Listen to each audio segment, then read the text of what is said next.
계속했습니다.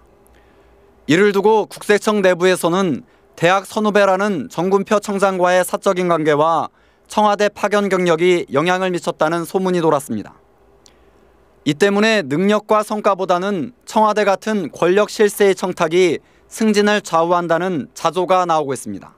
원칙이 있음에도 불구하고 실질적으로 그 원칙이 작동을 안 하다 보니까 공무원들이 이제 어떤 자기가 맡은 직무에 대한 전문성이나 일에 대한 성과보다는 사실은 인사권자의 관계성 부분을 훨씬 더 강조하고 있고, 국세청은 최근 국민들의 신뢰가 크게 향상됐다는 자평을 내놨지만 정작 내부의 고질적인 인사청탁에는 무감각했다는 평가가 나오고 있습니다.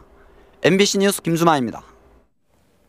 청와대 박병원 경제수석이 우리금융지주 회장 시절 직무와 관련해서 감사원 감사를 받고 있습니다. 개각과 연결될지 관심이 쏠리고 있습니다. 박범수 기자입니다. 박병원 청와대 경제수석에 대한 감사원의 조사는 크게 두 갈래입니다. 재작년 3월부터 지난해 5월까지 박 수석이 우리금융지주 회장을 지낼 당시 유명 컨설팅 업체에 과다한 용역비를 줬다는 의혹과 특정 기업이 대출을 쉽게 받을 수 있도록 우리은행 고위 관계자에게 청탁을 했다는 의혹입니다. 감사원은 박 수석이 회장의 직위를 이용해 부당한 압력을 행사했는지 당시 관련자들을 상대로 면밀한 조사를 벌이는 동시에 박 수석도 직접 부를 계획인 것으로 알려졌습니다. 이에 대해 박 수석은 대출은 우리은행에서 이루어진 것으로 자신과는 무관하며 의혹이 충분히 소명됐다는 입장을 밝혔고 청와대도 아직 구체적으로 드러난 게 없다고 전했습니다. 그러나 뚜렷한 비위 사실이 드러날 경우 청와대 수석 인사의 폭이 커지고 내각 개편에도 영향을 줄 가능성이 짙어 조사 결과에 관심이 쏠립니다.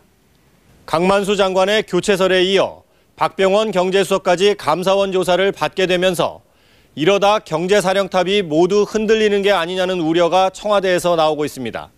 MBC 뉴스 박범수입니다. 어젯밤 부산에 있는 지하 노래방에서 불이 나 손님 8명이 숨지고 종업원 1명이 중태에 빠졌습니다. 먼저 조영익 기자가 보도하겠습니다. 지하 노래방 입구에서 시커먼 연기가 쉴 새 없이 뿜어져 나옵니다. 좁은 통로 안쪽에서는 소방대원들이 사람들을 숨가쁘게 구조합니다. 어젯밤 8시 50분쯤 부산 영도구 남항동 한 지하 노래 주점에서 불이 나 손님 43살 강상대 씨 등 모두 8명이 숨졌습니다.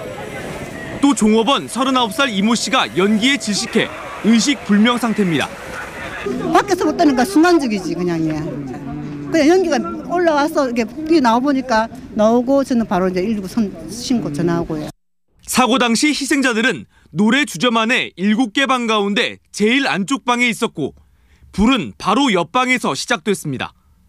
맞은편 방 안에 있던 종업원들은 먼저 빠져나왔지만 손님들은 뒤늦게 탈출을 시도하다 연기에 질식해 모두 숨졌습니다. 암흑 속에서 출구를 찾아 헤매다 5명은 출입구 근처 방에서, 1명은 또 다른 방에서, 2명은 반대쪽 비상구 앞 복도에서 숨진 채 발견됐습니다. 숨진 사람들은 모두 인근의 진세조선사 직원들로 회식 후 뒷부리를 하던 중이었습니다. 경찰과 소방당국 그리고 국립과학수사연구소 등은 오늘 하루 화재 현장에 대한 정밀 감식 작업을 벌였습니다. 경찰은 최초 발화 지점인 빈방에서 환풍기에 불꽃이 일었던 흔적을 발견했지만 실화나 방화 가능성도 배제하지 않고 정확한 화재 원인을 조사 중입니다.